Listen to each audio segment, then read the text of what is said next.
Son zamanlarda nereye gitsem, çok lüks bir restoran veyahut da normal bir mekan, kesinlikle yediğim hiçbir favadan memnun değilim. Biraz iddialı gelebilir fakat bugüne kadar yediğiniz, hatta Türkiye'nin en iyi favasını yapacağız. Gerçek fava nasıl yapılır? Rumların yaptığı gibi gerçek fava yapacağız. Miktar tamamen kişi sayınıza göre önemli.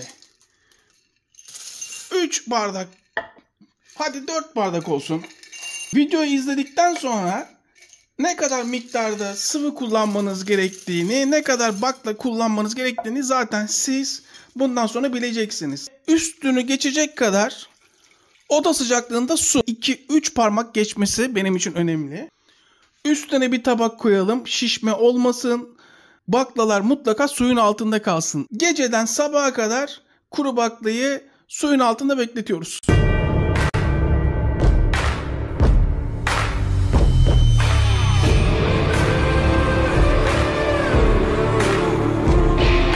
Tam bir gün sonra tarife devam ediyoruz. Evdeki en derin tencereyi kullanıyoruz. Bir gün önceden ıslattığım iç baklaları suyunu süzdüm.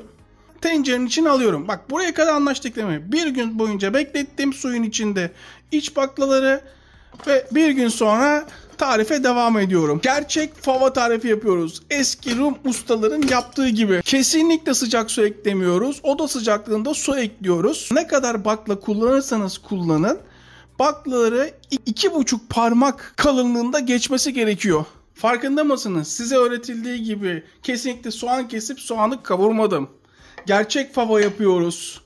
Mercimek çorbası yapmıyoruz, çorba yapmıyoruz. Şimdi süreli yapalım. Kimsenin kafasında soru işareti kalmasın.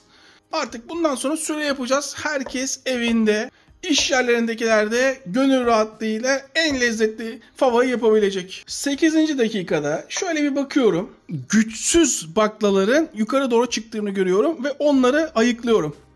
Onları alıyorum. 15. dakikada keflerin yani köpüklerin çıktığını fark ediyorum. Ama kesinlikle bunları almıyorum. Lezzet ufak detayları saklı. Eski meze ustalarının hiçbir yerde göremeyeceğiniz bak sırrını gösteriyorum. Şu anda kesinlikle kefleri almıyoruz. Bekliyoruz. Tamamen süt gibi taşıyacak duruma gelmesini bekliyoruz. Ve burası süt kokmalı. 20. dakikada tamamen sanki süt köpüğü gibi her tarafını kef kapladı. Farkında mısınız? Şimdi bunu kesinlikle almıyoruz. Kesinlikle almıyoruz. Bilinenin aksine tekrar yediriyoruz. Köpüğü yedirdikten sonra 2-3 dakikada kaynadıktan sonra artık kefleri alıyorum. Aynen böyle.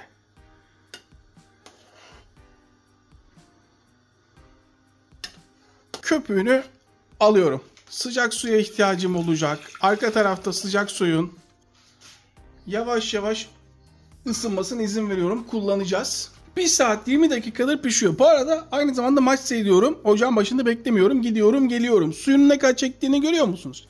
Şimdi burada şu anda bir tane büyük soğan.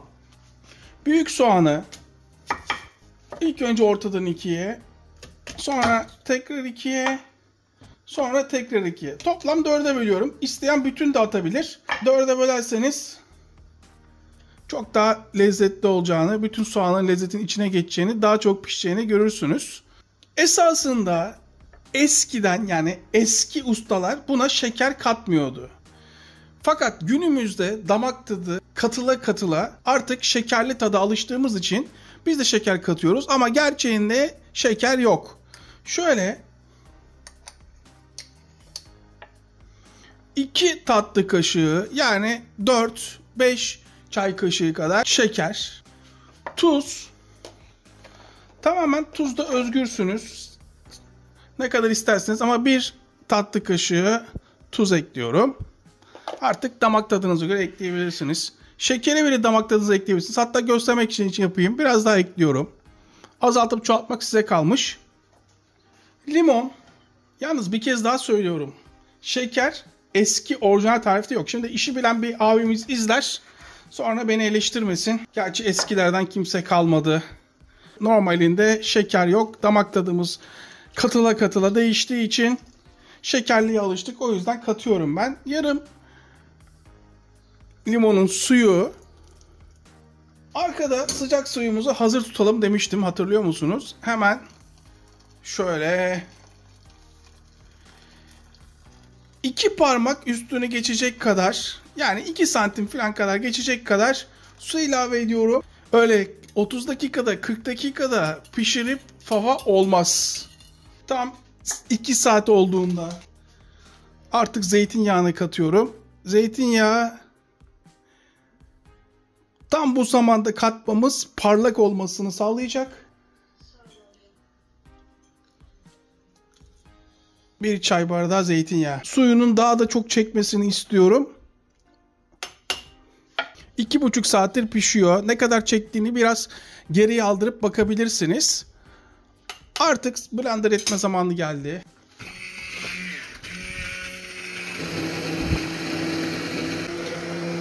Hiç pütürsüz olduğuna inandığım anda artık ezmeyi bırakıyorum. Çok iyi ezdiğimi anlıyorum. Fakat burada biraz sulu olduğunun farkındayım. Burada ne kadar sulu, ne kadar katı yapacağını siz karar vereceksiniz. Benim için önemli olan boza kıvamında olması. Biraz daha çekmesi gerekiyor benimkisinin. Biraz daha çekmesine izin veriyorum. İyice baloncuklar çıktığını gördüğüm anda bu katılık benim için iyi. Aynen böyle boza kıvamında olduğunu bana yeterli. Şimdi şöyle göstereyim. Parlaklığını görüyor musunuz? Zeytinyağını daha sonra katmamız nasıl fark ediyor? Artık fava pişti.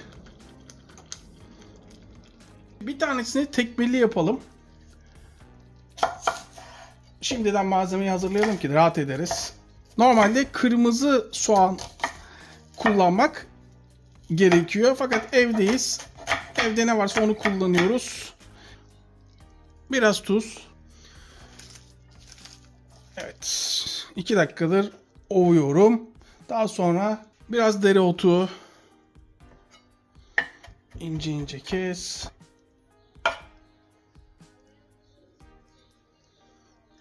Kırmızı soğan daha yakışır. Bir kez daha söylüyorum.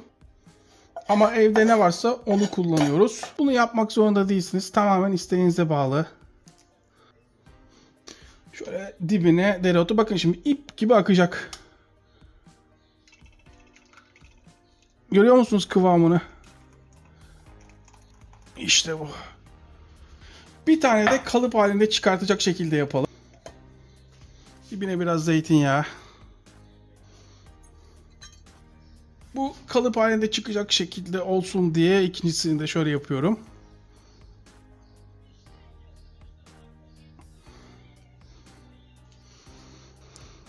Üstüne biraz zeytinyağı. Şunu da şekil şukul olsun.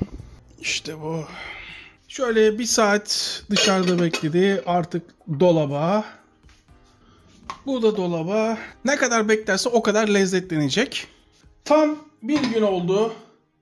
İş güçten bakamadım. Ama 1 gün sonra şu yapıyı görüyor musunuz? Hemen şu yanlardan açalım. Pasta gibi kes. Hemen şöyle bir tabakta servis yapacağım.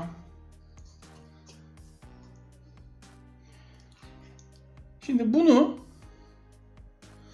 kalıp şeklinde çıkartmayacağım. Bunu tekmilli yapacağım. Soğan. Bunu tekmilli yapalım. Kırmızı soğanımız yok. Neden? Çünkü fakir kanalız.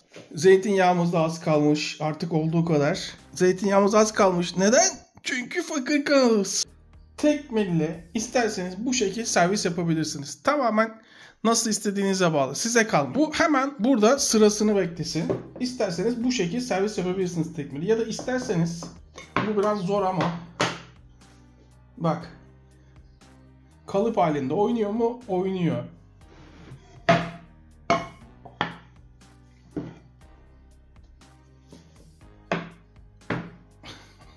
Ne kadar doğru yaptığımızın.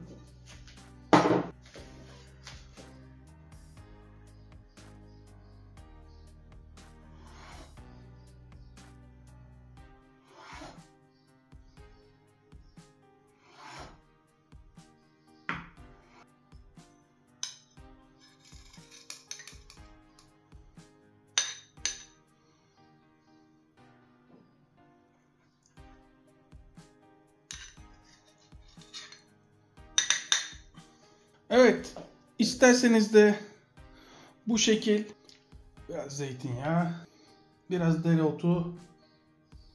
Tercih sizin. Şimdi şunların bir tadına bakalım mı? Ne dersiniz? Hangisi tercihiniz? Şunların bir tadına bakalım artık. Şu tekmiliyle başlayalım. İstediğiniz kadar zeytinyağı koyabilirsiniz. Fakat iyi bir favada bir iş yerine gittiğiniz zaman devamlı zeytinyağını basıyorsunuz değil mi? Çünkü iyi bir fava gelmiyor. İyi bir favada çok fazla zeytinyağı üstüne dökmenize gerek kalmaz. Açın ağzınızı, şunu bir tadına bakın bakayım. Tadı, tuzu, yapısı muhteşem. Birazdan maç başlayacak. Bugün erkenciyiz. O yüzden biraz acele ediyorum. Paris Saint-Germain Inter Miami maçı var. Paris Saint-Germain farklı yenecek. Bayern Münih o maçta da 4.5 üstü olacak, göreceksiniz. Ve Bayern Münih yenecek ama karşı takım direnç koyacak. Açın ağzınızı, bir de şunun tadına bakın. Ben tercih edeceksem tekmili tercih ederim. Ama tercih sizin. Skorlara, maçların sonucuna bakın. TRT beni bulsun. TRT beni bulsun. Evet, hepimize sağlık. Tekrar herkese selamlar. Paris Saint-Germain kesin yenecek, farklı. Bayern Münih'te 4.5 gol üstü olacak. Bayern Münih yenecek. Göreceksiniz. Afiyet olsun.